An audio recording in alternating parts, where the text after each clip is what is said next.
जय हिंद साथियों, मैं कुमोद स्वागत करता हूं आपकी अपने परिवार मिथिला एकेडमी में एक प्रयास सफलता की हो। दोस्तों, आज हम इकोनॉमिक्स में आपके साथ चर्चा करेंगे पूंजीगत प्राप्तियों के बारे में। इससे पहले हमने इनकम के बारे में चर्चा कर ली थी।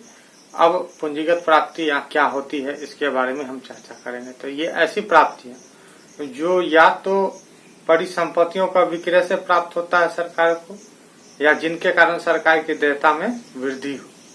तो नोट कर लीजिए, पूंजीगत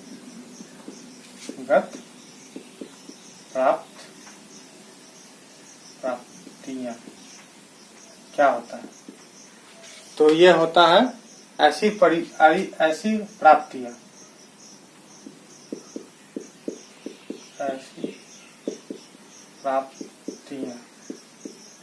जो सरकार अपनी संपत्ति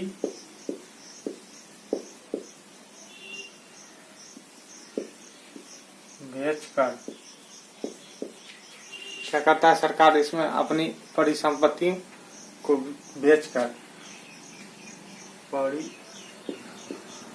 परिसंपत्ति को बेचकर प्राप्त करता है धन, प्राप्त करता है। ये अपनी भाषा में बता रहा हूँ, या जिनके कारण सरकार की देयता में वृद्धि होती है।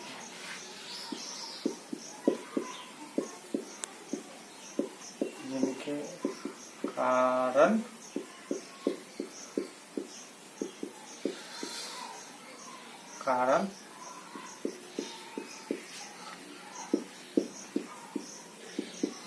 सरकार की देयता में वृद्धि होती है। ठीक है, और इसे हम पूंजी खाते के नाम से जानते हैं। इसे हम पूंजी खाते के नाम से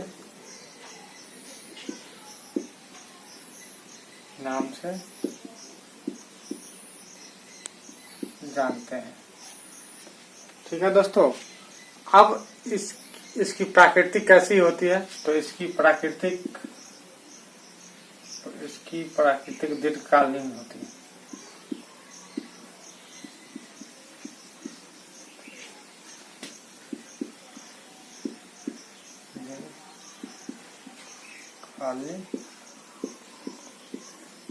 होती है। इसके बाद हम चर्चा करते हैं इसकी पूंजी खाते में प्रमुख स्रोत क्या है, यानी कि पूंजी खाते की प्रमुख स्रोत क्या है। पहला है निवल घरेलू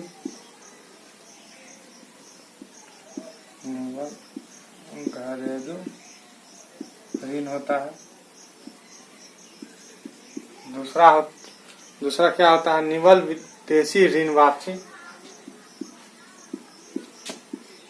निवल विदेशी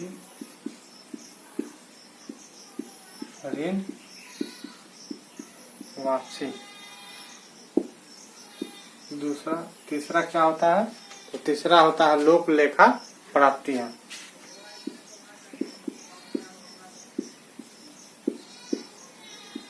लेखा प्राप्तियां।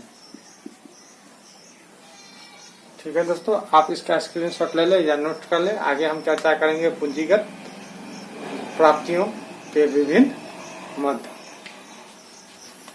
तो दोस्तों, पूंजीगत प्राप्तियां के विभिन्न मद होते हैं, यानी कि 7 मद होते हैं। उन सबको हम बारी बारी से नोट करेंगे।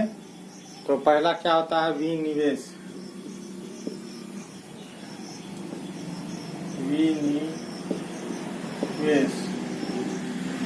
दूसरा क्या होता है, तो दूसरा होता है आपको ऋण वसूली।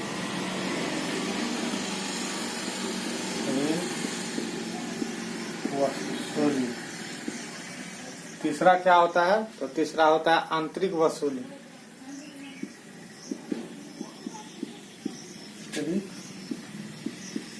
वसूली।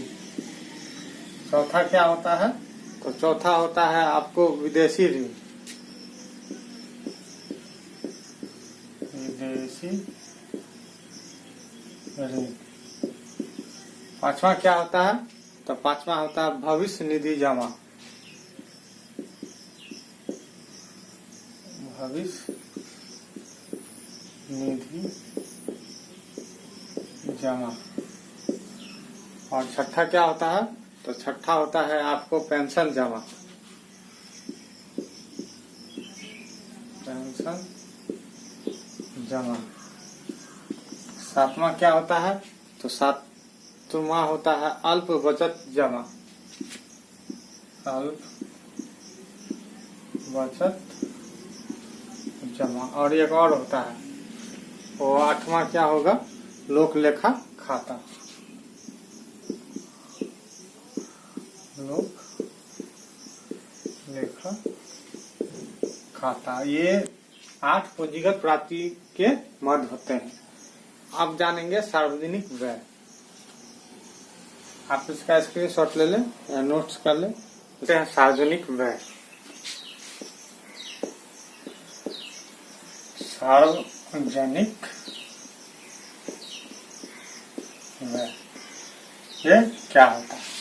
तो एक वित्तीय वर्ष में, एक वित्तीय वर्ष में क्या होता है? एक वित्तीय वर्ष में होने वाले व्यय के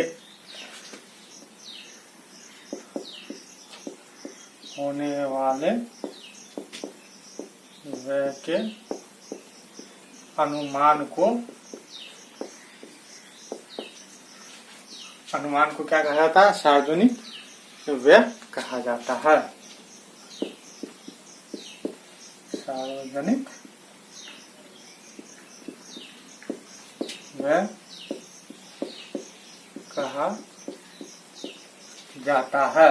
आप सार्वजनिक व्यय को समझने के लिए इसे दो भाग में बांटेंगे, यानी कि इसका दो भाग होता है। पहला होता है राजस्व व्यय और दूसरा होता है पूंजीगत व्यय। तो हम पहले राजस्व व्यय को जानेंगे, उसके बाद पूंजीगत व्यय को। तो इसे विकासात्मक या विकासात्मक व्यय के रूप में विभाजित किया जाता है। इसे विकासात्मक या गैर विकासात्मक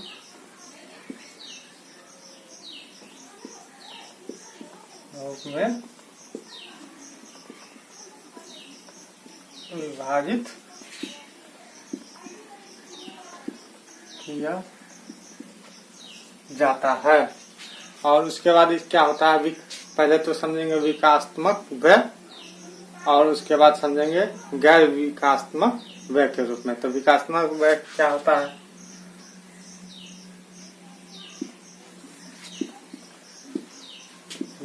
विकासात्मक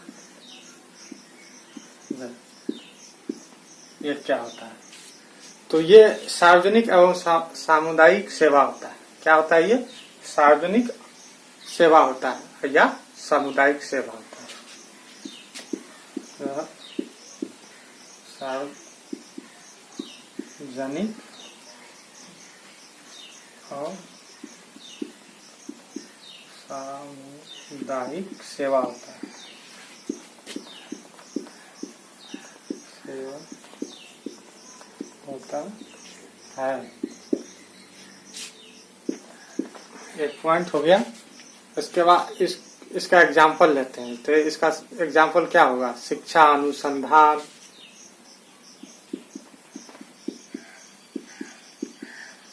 शिक्षा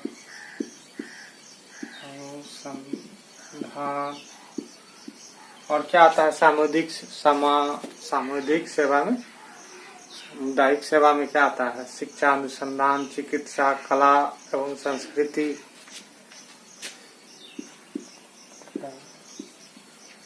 कला एवं सांस्कृतिक चिकित्सा और उसके बाद क्या होता है, स्वच्छता, जल आपूर्ति,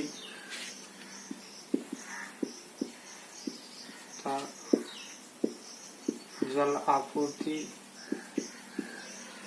और क्या होता है, जल आपूर्ति के बाद आवास होता है,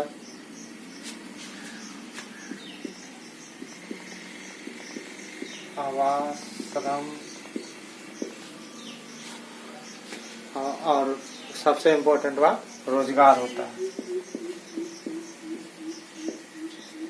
रोजगार।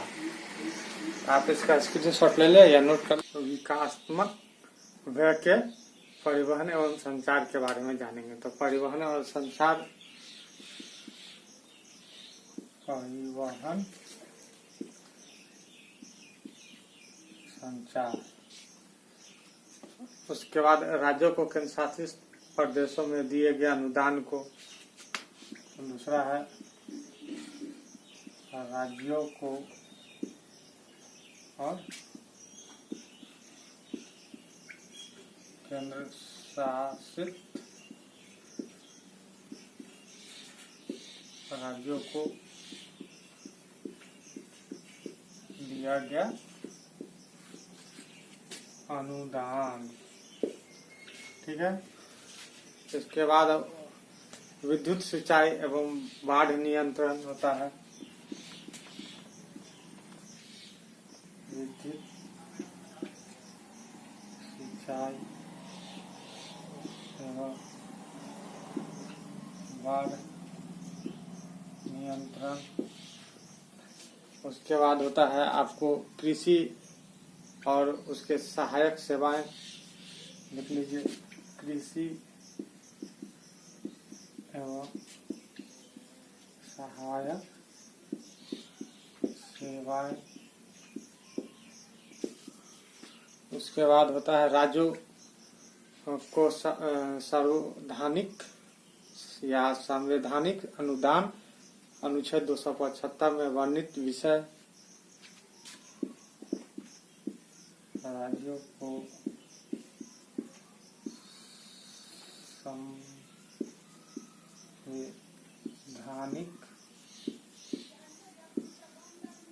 संवैधानिक अनुदान जो अनुच्छेद 273 में विषय वर्णित है, यानी कि 273 हो गया, 275 में वर्णित विषय है। तो दोस्तों आप इसका स्क्रीनशॉट लेते जाएं। आप जानेंगे गैर विकासात्मक व्यय। ये तो हो गया आपको विकासात्मक व्यय के बारे में। आप जानेंगे गैर विकासात्मक व्यय। आप इसका स्क्रीनशॉट ले लें।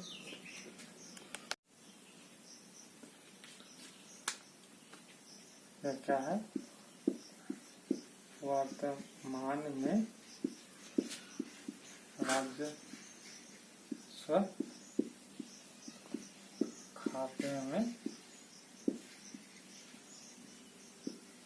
रखने, क्या है, वर्तमान में राजस्व व्यय खाते में, राजस्व व्यय खाता में रखने में यह सबसे बड़ी मद है। यह सबसे बड़ी मद है। आप जानेंगे सब्सिडी के बारे में और अनुदान के बारे में। आप इसका स्क्रीनशॉट ले लें।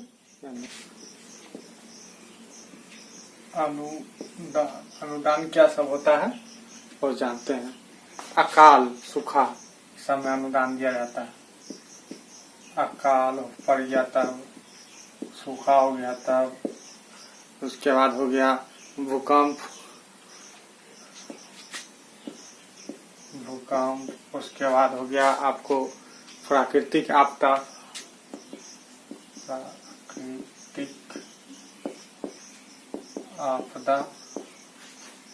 उसके बाद हो गया आपको आपदा पर दिए जाने वाला अनुदान।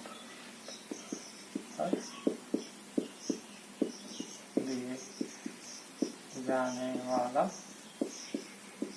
अनुदान। आप पढ़ेंगे सब्सिडी। सब्सिडी क्या होता है? तो सब्सिडी होता है विभिन्न सेवाओं पर दी जाने वाली आर्थिक छूट। विभिन्न सेवा पर दी जाने वाली आर्थिक छूट होता है। आप जानेंगे पूंजीगत व्यय के बारे में।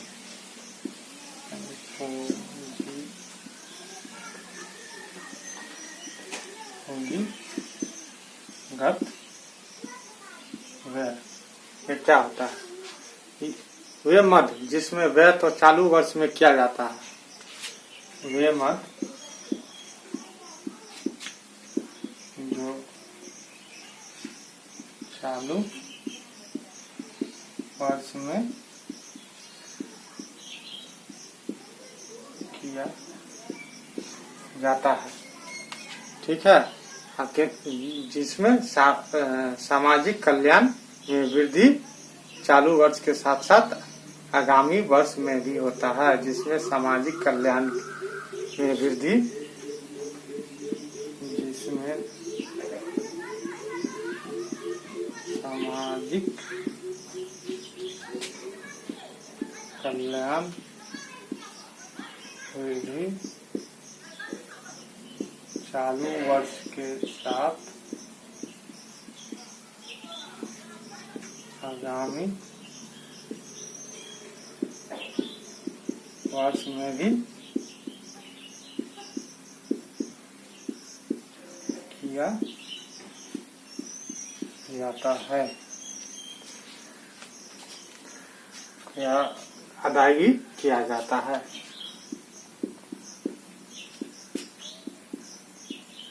ये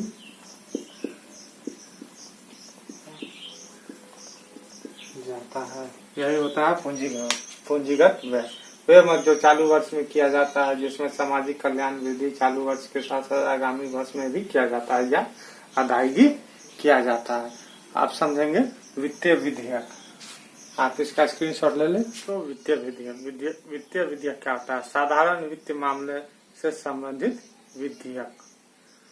जब धन विधेयक में साधारण विधेयक के उपलब्ध जो दिए जाते हैं उसे वित्त विधेयक कहते हैं। जब धन विधेयक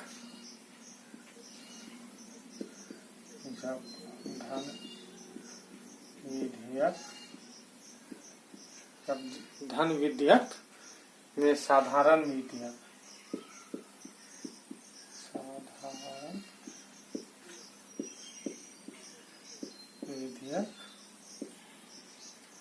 जब धन विधेयक में साधारण विधेयक की भी उपलब्धता को क्या किया जाता है? उपलब्धता जोड़ दिए जाते हैं,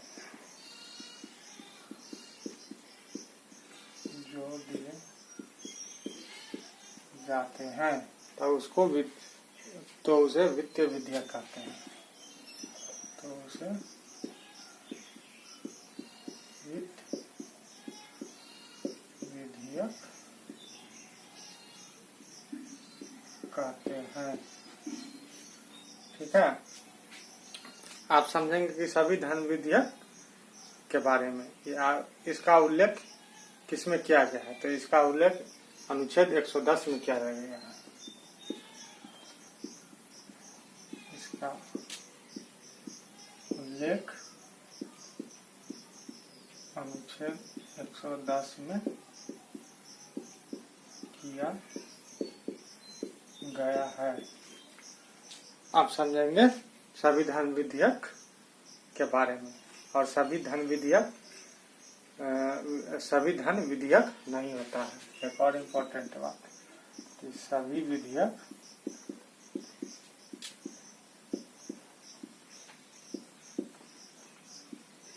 धन विधेयक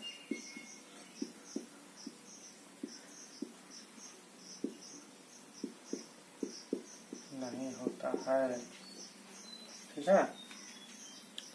और विधेयक दो तरह का होता है, संचित निधि और दूसरा क्या होता है, लोक लेखा निधि।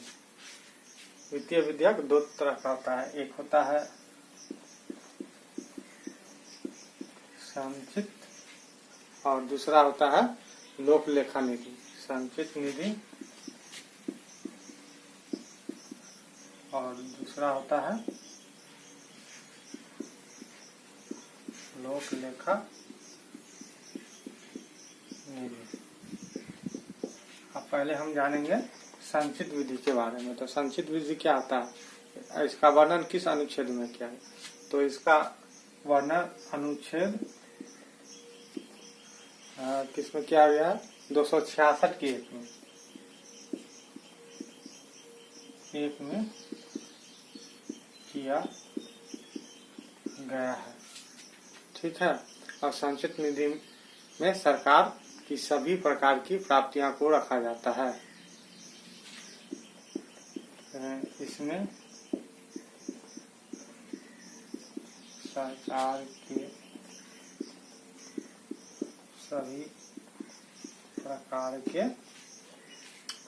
सभी प्रकार के प्राप्तियां को रखा जाता है।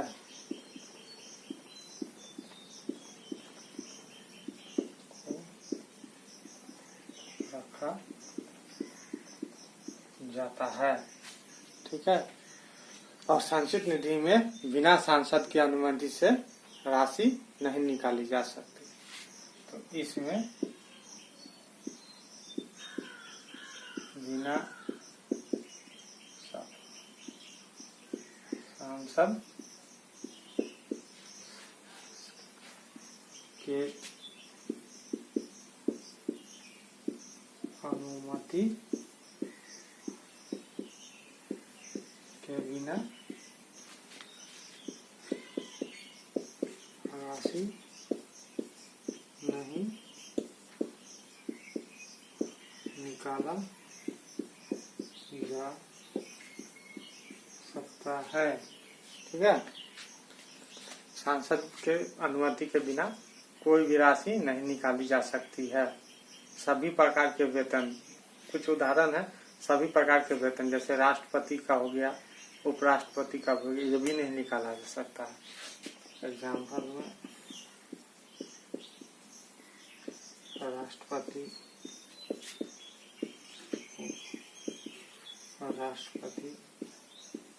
कभी नहीं निकाला जा सकता है।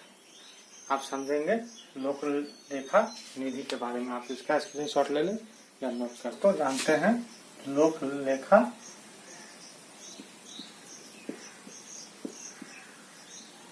निधि। दोस्तों एक और निधि होता है जो बाय मिस्टेक छूट गया, उसके लिए सॉरी, वो होता है आकस्मिक निधि। आकस्मिक निधि आप इसको ऐड कर दीजिएगा, इसके लिए सॉरी, मिस्टेक हो गया, नहीं ध्यान दिए। आप जानते हैं लोक लेखा निधि के बारे में। इसका वर्णन अनुच्छेद 266(2) में किया गया है। ठीक है। और इसका क्या मतलब होता है, इस निधि में उन सभी प्राप्तियों को रखा जाता है जो वास्तव में सरकार की नहीं होती है, बल्कि सरकार दूसरे के लिए अपने पास रखती है और इन्हें मांगने जाने पर लौटा दिया जाता है। लिख लीजिए, इस निधि में उन सभी प्राप्तियों को रखा जाता है जो वास्तव में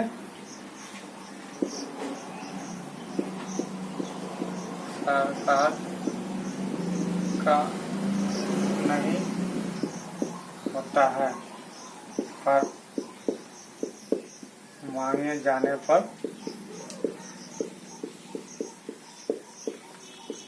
सरकार वापस लौटा देता है। वास्तव में इस निधि में जितनी भी प्राप्तियां होती है, जितने भी धन सरकार के पास रहता है, तो वो सरकार का नहीं होता है, बल्कि सरकार दूसरे के लिए रखता है और मांगे जाने पर उसे वापस लौटा दिया जाता है। और इसमें राशि निकालते समय सांसद की अनुमति लेना अनिवार्य नहीं होता है। इसमें सबसे बड़ी बात है, इसमें राशि निकालने के लिए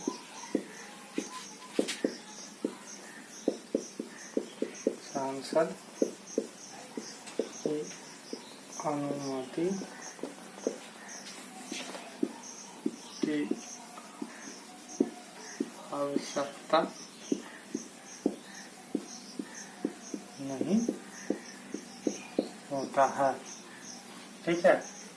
और किसमें अनुमति होगा था? संचित निधि में बिना अनुमति का कोई भी धन नहीं निकाला जा सकता है। इसमें सांसद का अनुमति का कोई जरूरत नहीं है। और इस लेखा निधि में राष्ट्रीय अल्प बचत योजना, डाक जमा, बचत बैंक जमा आदि राशियों को रखा जाता है। इस लोक लेखा निधि में या इस निधि में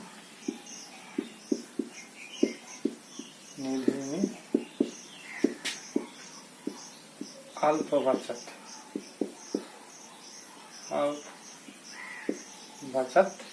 राशि को रखा जाता है, यानी कि अल्प बचत योजना को शामिल किया जाता है। अल्प बचत योजना जैसे हो गया डाक योजना, क्या हो गया? डाक योजना या डाक जमा लिख लीजिए। डाक जमा हो गया, बचत बैंक जमा हो गया, बचत बैंक जमा हो गया। उसके बाद हो गया इस तरह की जितनी राशि होती है उसको रखा जाता है, यानी कि राशियों को रखा जाता है। राशियों को रखा जाता है। ठीक है दोस्तों, आप जानेंगे आकस्मिक निधि के बारे में। आप इसका स्क्रीनशॉट ले लें या नोट्स कर ले। आइए दोस्तों जानते हैं आकस्मिक निधि। दोस्तों आकस्मिक निधि, इस निधि का निर्माण सरकार अपने आकस्मिक कार्य को पूर्ति करने के लिए करती है। इस निधि का निर्माण सरकार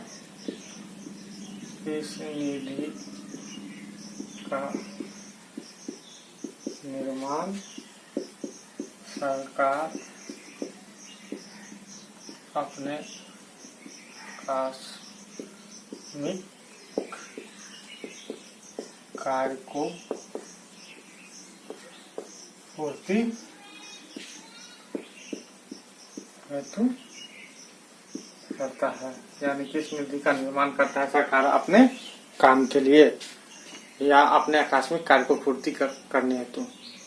और इस खाते को केंद्र स्तर पर राष्ट्रपति तथा राज्य स्तर पर राज्यपाल द्वारा नियंत्रित किया जाता है। यानी कि इसमें इम्पोर्टेंट बात है, इस खाते को क्या किया जाता है? राष्ट्रपति द्वारा। इस खाते को केंद्र स्तर पर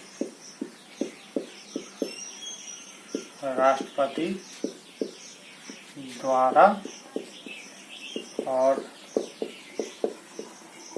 राज्य स्तर पर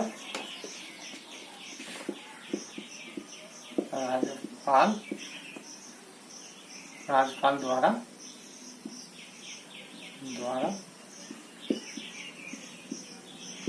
नियंत्रण किया जाता है। सबसे इम्पोर्टेंट बात यही, वर्तमान में आकस्मिक निधि में 500 करोड़ रुपए रखे जाते हैं। यानी इस खाता में वर्तमान में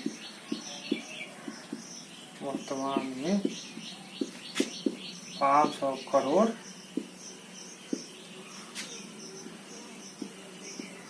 जमा रखा जाता है। 500 करोड़। और यह 86वें संविधान संशोधन 2002 के तहत लाया गया। 86वें संविधान संशोधन 2002 की तहत जोड़ा गया है या लाया गया है। ठीक है, तहत लाया गया। ठीक है दोस्तों, तो आज का सफर यही समाप्त होता है। आप इसका स्क्रीनशॉट ले ले या नोट बना ले। आगे हम वित्तीय घाटों के बारे में चर्चा करेंगे। यह क्लास कैसी लगी आप हमें जरूर कमेंट करके बताइएगा। और अगर आप इस चैनल पर नए हैं तो चैनल को सब्सक्राइब कीजिए और साथ ही साथ सभी मेरे दोस्त लाइक और शेयर करना ना भूलें।